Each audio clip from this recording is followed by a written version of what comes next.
गुरुवर एवं माँ गायत्री के चरणों में कोटि कोटि नमन। सभी को प्रणाम। दोस्तों, मनुष्य के दुखों का कारण अज्ञानता और नासमझी है और हमारी गायत्री माता सद्बुद्धि और सद्विचारों की देवी है, जिसकी उपासना साधना से मनुष्य के अंदर ज्ञान और सद्विचार का प्रकाश उत्पन्न होने लगता है। अज्ञानता और नासमझी के कारण ही मनुष्य उल्टा पुल्टा सोचता है। जो नहीं सोचना चाहिए वही सोचता है और उलझनों में फंसकर हैरान परेशान व दुखी रहता है।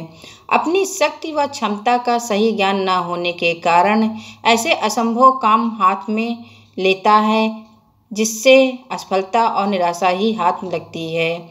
दूसरे व्यक्ति व परिवेश की सच्चाइयों की सही जानकारी न होने के कारण छूटी आशा, अपेक्षा और कल्पनाओं में जीता है, अन्यथा खिन्नता और निराशा में घुटता हुआ दुखी जीवन व्यतीत करता है। अपनी नासमझी के कारण ही दूर के फायदे को न सोचता हुआ क्षणिक व थोड़े से लाभ के चक्कर में ऐसे काम कर बैठता है कि पीछे दुख और पश्चाताप ही हाथ लगते हैं। उल्टी सोच के कारण छोटी छोटी बातें भी बड़ी दुख और भारी लगती हैं। तो कभी कभी अपने परिजनों की मृत्यु के कारण, साथियों की भिन्न रुचि और परिस्थितियों के आने वाले उतार चढ़ाव की स्वाभाविक घटना को भी दुखी और परेशान होता रहता है।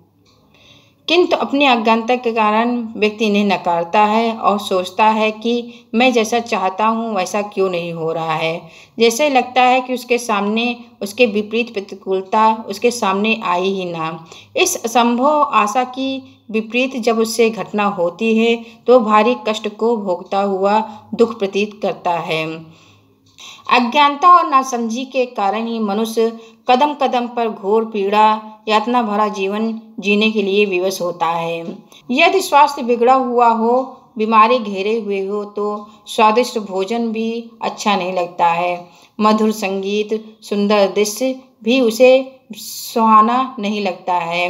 धन दौलत व जीवन के अन्य सुख साधन कोई कहने लायक सुख नहीं दे पाते हैं, बल्कि भार स्वरूप और दुख देने वाले ही लगते हैं। बौद्धिक दुर्बलता के कारण व्यक्ति साहित्य, दर्शन, काव्य, विज्ञान आदि के अध्ययन व चिंतन का मनन रस नहीं ले सकता है। आध्यात्मिक निर्बलता के कारण स्वाध्याय, सत्संग, भजन, भक्ति आदि का आनंद दुर्लभ ही रह जाता है।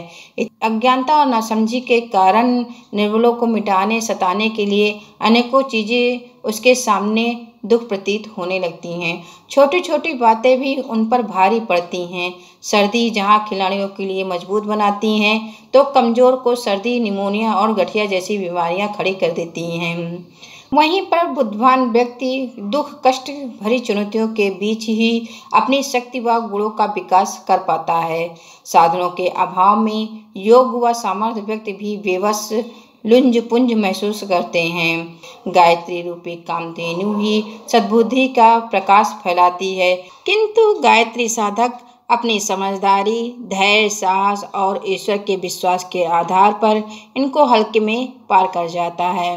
संकट की नदी को पार करने के लिए धैर्य, साहस, सूझ और कोशिश रूपी 4 कोनों वाली नाव की जरूरत होती है। गायत्री साधना इन चारों विशेषताओं को मनुष्य के अंदर विशेष रूप से बढ़ाती है।